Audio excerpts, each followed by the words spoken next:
So I'm a pretty big fan of this hot new YouTuber, Reverend. You probably know him if you found this video. But I'm a big enough fan even to pay $3 a month to be in his Patreon Discord and play in the draft leagues there. The most recent draft was an Ubers draft, which was really interesting in a lot of ways for me. Mostly because I barely ever play Ubers, so I have a lot of thoughts about it. So I'm just gonna share some insights that you might find interesting. Or I'll just ramble into the void, that's cool too. And I'm not gonna explain what a Pokemon Draft League is, just look it up.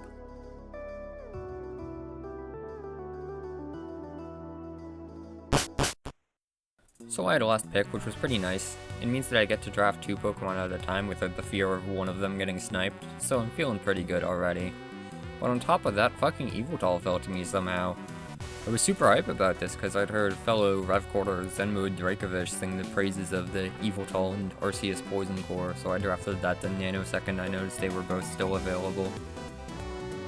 The appeal is that Poison is only weak to 2 types and Yveltal is immune to both of them, but what I kind of failed to account for was the fact that actually switching Yveltal into any Psychic or Ground type is really scary. Like, all of them have good coverage for it. I thought of it as the Uber's equivalent of Lando T, but unlike Lando T, Yveltal has to bear the weight of a rock weakness when switching it in on ground type, so I became so scared to actually switch it in on any of the things I drafted it to switch in on. This is compounded by the fact that Yveltal is really hard to build. You have like a billion different dark moves, and they all have good, unique use cases, so it's hard to just pick one. You also want Flying Stab and Heat Wave and Taunt and U-Turn and Defog and everything else, and it's just... you can't fit everything. You also want to build like every stat because the defensive profile is the whole point, but Yveltal's good attacks are split across categories. If you go full special, you miss out on Knockoff and Sucker Punch, but if you go full physical, you miss out on Oblivion Wing and Heat Wave. Though honestly, missing out on a strong knockoff isn't too big a deal. I think it falls off a lot of Nat Dex Ubers where every team has at least 2 item lock Pokemon, your Arceus and your Mega.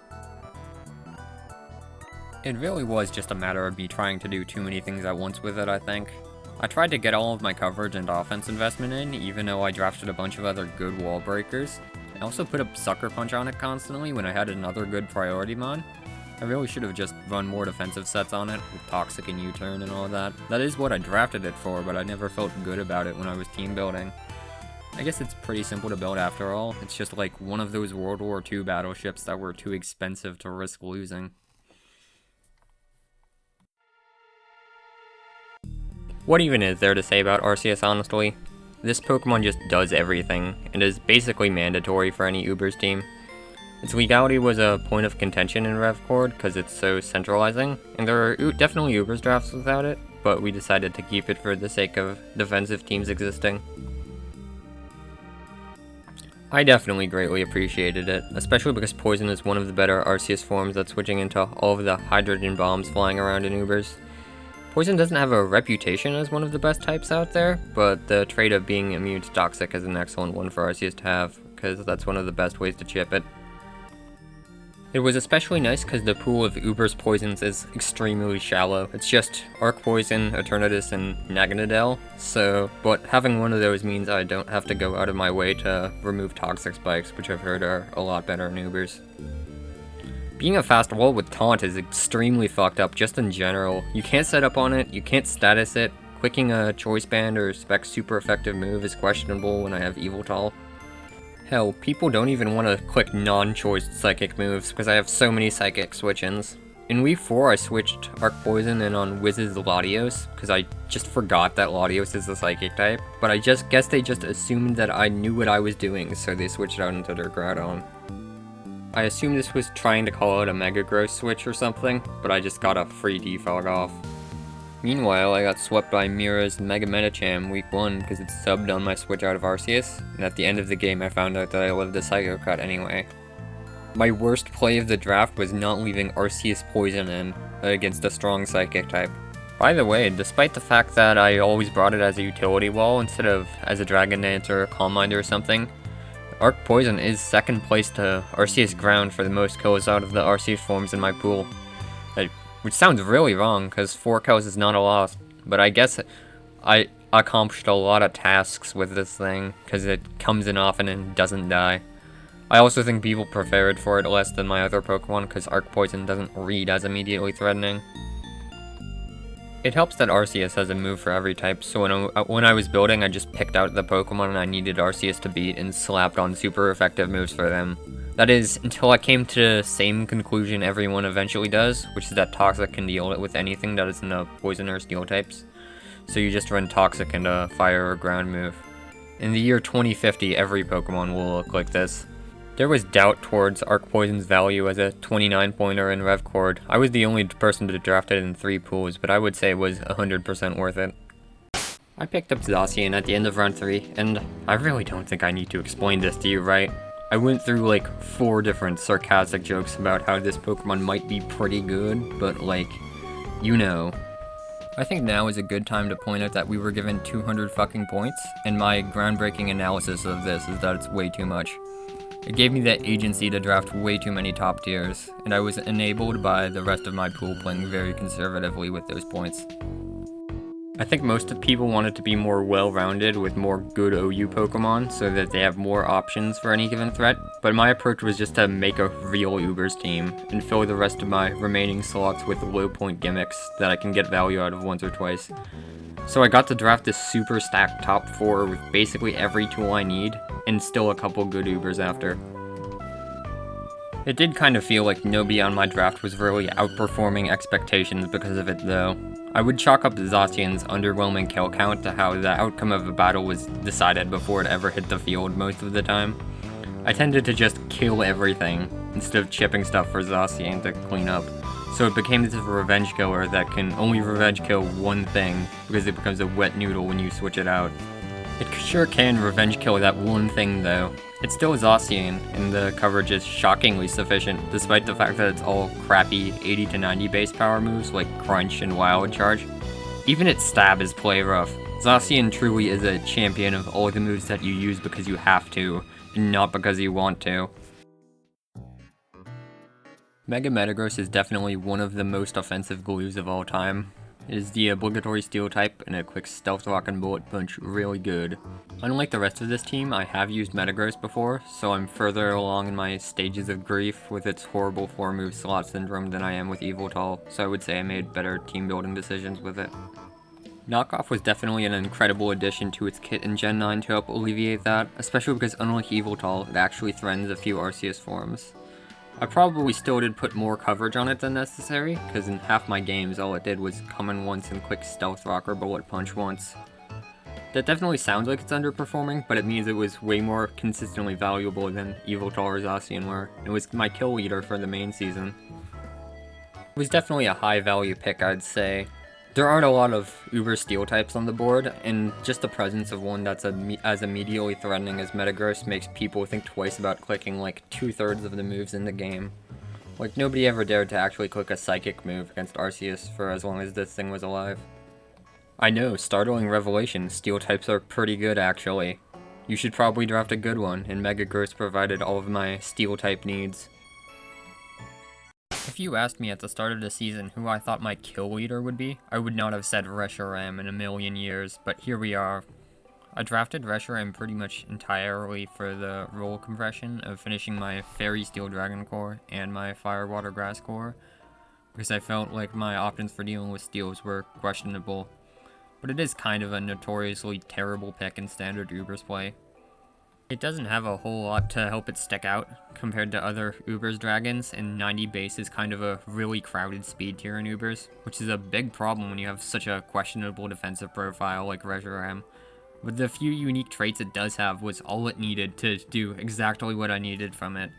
Blue Flare is a stupid button even if fire is kind of ass in Ubers, and the things it hits are things the rest of my team doesn't really immediately threaten. It is also by far the easiest Pokemon on this team to fit Defog on.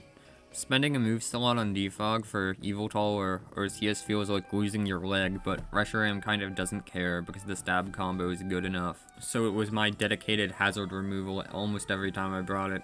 I say almost because I dropped it when I swept my Grand Finals opponent with mixed Dragon Dance Scale Shot. I held on to this for the entire draft, but I'm so glad it paid off. So my plan might have been to draft a real Ubers team with a few gimmick mons, but on my trip to Ice Soup Land I decided to take a quick pit stop to grab Meowscarada. My matchup into ground types was feeling really shaky, and Zacian being my only Pokemon faster than Arceus would really suck, because you never want to send in Zacian until you're ready to win the game with it. A few other people in my pool felt really pressured by Arceus' set variety, but Meow being able to revenge kill a wide variety of Arceus forms helped me a lot with not having to go out of my way to cover all of Arceus' bullshit. I thought this utility would make it a super hot commodity, but as it turns out, it went undrafted in one pool, and nobody drafted Greninja at all, despite the fact that it's basically the same Pokemon. Honestly, maybe I should have drafted Greninja, because then I could click Ice Beam, and then I wouldn't have lost 2 games to missing Triple Axel. Realistically, Greninja wouldn't have saved me in either situation, but I at least would have felt better about losing. I'm a Nuzlocke veteran, so clicking anything with less than 100 accuracy makes me really squirm in my seat, especially with something that's as fragile as Meow. I'll stop dwelling on it though. Meow had a ton of good traits that helped me out of difficult situations, and I would draft it again, 100%. God, what an incredible draft. I have a lot of mixed feelings about Primal Kyogre, actually. It really doesn't fit my team that well, but I needed a water type, and I was in shock and awe that nobody took it before me. It's infamously the stupidest button clicker man ever, and impossible to switch into, so much so that nobody really tries to. For like the first half of this draft, I kept putting random status moves like Thunder Wave on it, and I kept clicking them to try to call out switches, but at the end of the day all people ever did when I sent it out was stay in and push damage on it. This is really not ideal because being slow and item locked gives Primal Kyogre really bad longevity issues. It was exceptionally rare for it to get more than 1 kill a game. Having no way to boost its speed and no recovery outside of rest will really do that to you. I guess I had too high of expectations for it. I definitely was able to capitalize on the holes that it leaves in the opposing team. I considered trading it out for some more mid-tier pieces, but I chickened out at the last second, and that was probably the right decision, because even if that didn't meet expectations in terms of its kill count, the fear it inflicts into team builders more than makes up for it. There's definitely value in keeping a Pokemon that makes people run multiple utility umbrellas and rogue grass moves. It's so funny every time. Really, you don't need me to tell you that Primal Kyogre is good, I just needed to temper my expectations a bit more. Well, we finally arrived in Ice Soupville, but my first pickup here is the GOAT, the people's champion, Quagsire himself. Most of the most threatening Arceus sets are setup sweepers, so its lack of immediate power makes any unaware Pokemon a shockingly good answer to it. I brought Quagsire twice, and it got the wall both Arceus Ground and Arceus Flying. You kinda get fucked if they have Taunt or a Grass move, but Arc having to use a move slot on those is already a win. Having Quagsire as my only ground type seems a little inadvisable on paper, because it's so niche, but in practice the only 2 Uber's electric types are Zekrom and Arceus Electric, both are which things you can bring Quagsire to deal with. None of the good OU electric types really feel all that threatening either, so I was never really punished for it. I just had Arc Poison or Reshiram blanket check electrics most of the time, so filling my ground slot with my unaware gimmick that I brought twice worked great for me. I can't believe it wasn't any higher than you normally see it in standard Natdex draft. I think it's a way higher value in Ubers than it is normally. I certainly would have brought it more if I didn't have such a stacked core, and I'd draft it again in a heartbeat. Pawmot is definitely my pick for the Pokemon that made me feel the most disappointed in myself, but also in Pawmot. I drafted Pawmot because it learns Revival Blessing, but Revival Blessing was banned, so I guess even after winning the whole thing, I will never beat the draft player illiteracy allegations. I really should have traded it out at any point after I realized, but like, I gotta keep it. It covers 2 typings. In hindsight, I think neither Electric or Fighting are particularly high value types in Ubers. Electric's main job in Ubers is to kill all of the flying types, but having a fighting typing makes it way worse at that, and only being able to use Double Shock once per switch-in certainly doesn't help.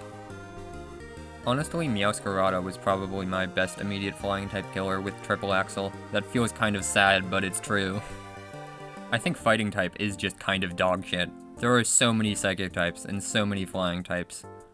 Meanwhile, your main targets are dark and steel types, but there are so few of those in Ubers. There's a reason why every Ubers team in Gen 8 had Duskmane and Yveltal, but would you look at that, those are a psychic type and a flying type. I believe Ting-Lu is the go-to dark type in Gen 9, but Pawmot doesn't kill that because Ting-Lu is a behemoth, and then it dies to Earthquake because it's an electric type. This seems like the least synergistic type combo in the world for exactly Ubers. What an insanely disappointing Pokemon. Swirlix.